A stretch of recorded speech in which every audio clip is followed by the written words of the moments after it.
Why we live. What is the purpose of life?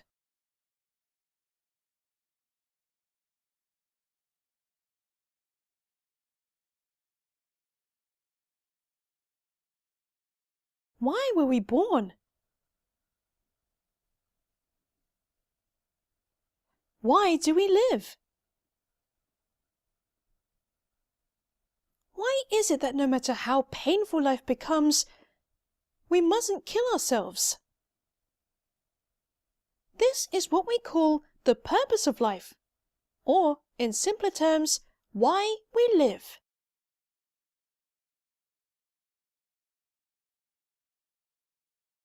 Living is the same as walking, running, swimming, or, if we think of planes, flying.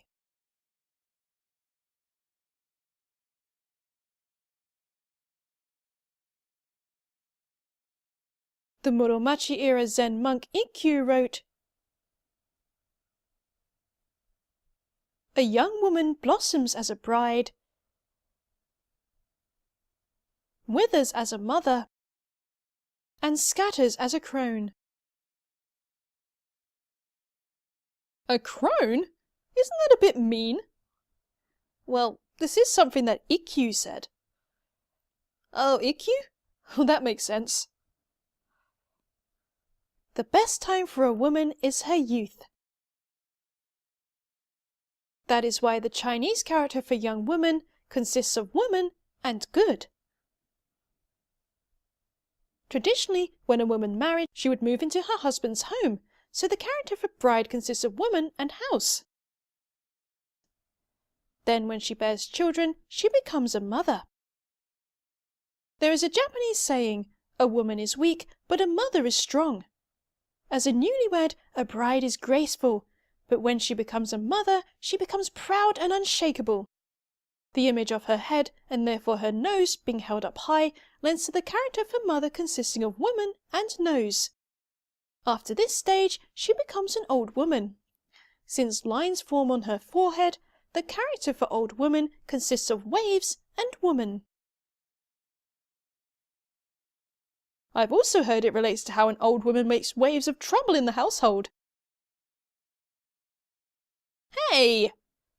We're supposed to be respectful towards our elders.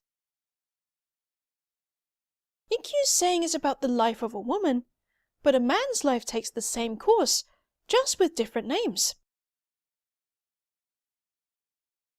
Of the billions of people on this planet, there is not a single exception to this. We cannot stay as the young woman forever, nor can the old woman turn back into a young woman. I was a young woman just a little while ago, I thought. But my son is already taking a wife and now I have a grandchild. Oh, how time flies. In this way, a woman walks, runs, swims, and flies through her life, going from a young woman to a bride to a mother, and a mother to an old woman.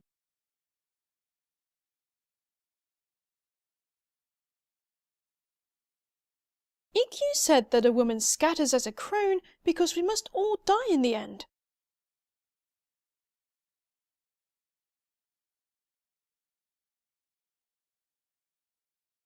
Ikkyu also wrote, "New Year's Day is a milestone on the journey to the underworld." The underworld refers to the world after death. Living through a day is coming a day closer to death, so life itself is a march towards death. This is what Ikkyu meant by a journey to the underworld.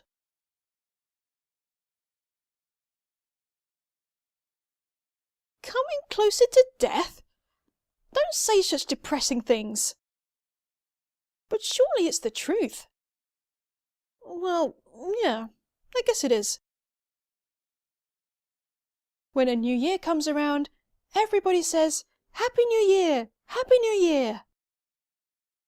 But with each passing year, we come that much closer to death. This is why New Year's Day is a milestone on the journey to the underworld.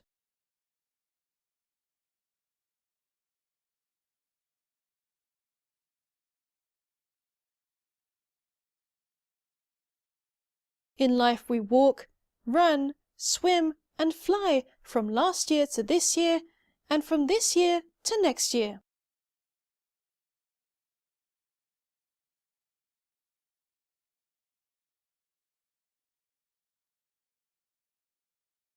Whenever a person is walking or running, the most important thing is where they are going. If we walked without a purpose, we would surely just fall to the ground. A runner that kept running without a goal would surely just collapse too. A plane flying with an unknown destination would surely just crash tragically.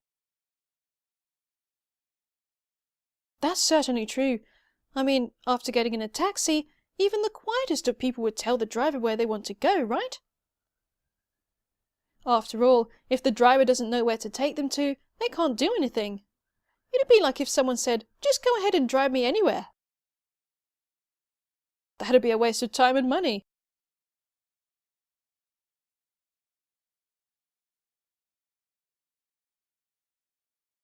When we are clear about our goal, for the first time we can run with all our strength. Only when we have reached our destination, the island that we've decided to swim to, will we feel satisfied about having swum with all our might and reached our goal.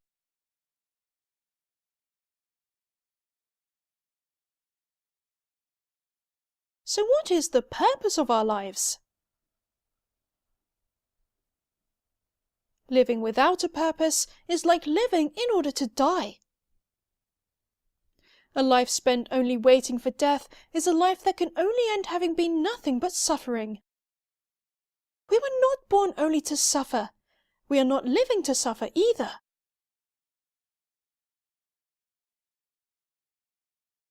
When we have come to know the true purpose of life and accomplish it, we will be able to shout, "I am so glad to have been born human. This is why I was born." We are living in order to experience this great joy for life.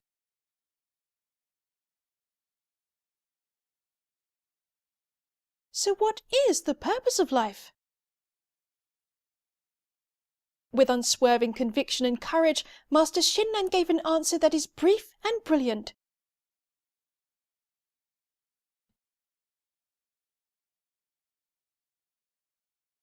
There is a great ship that will bear us cheerfully across life's sea of ceaseless suffering, and our mission is to board this ship and live in eternal happiness.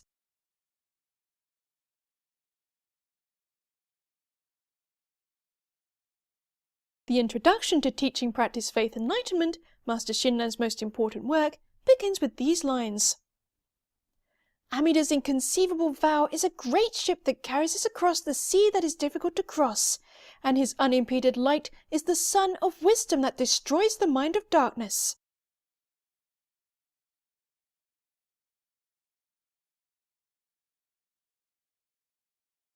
This is a great manifesto for all humanity. It means that Amida's vow to save all beings is the sun that eradicates the darkness which is the root of human suffering, and a great ship on which all are borne cheerfully and happily across life's sea of endless waves of tribulation. To board this ship, meaning to attain absolute happiness, is indeed the purpose of life. Master Shinran is seen as the light of the world. Why is that? It is because he clarified why we live, the way to attain absolute happiness.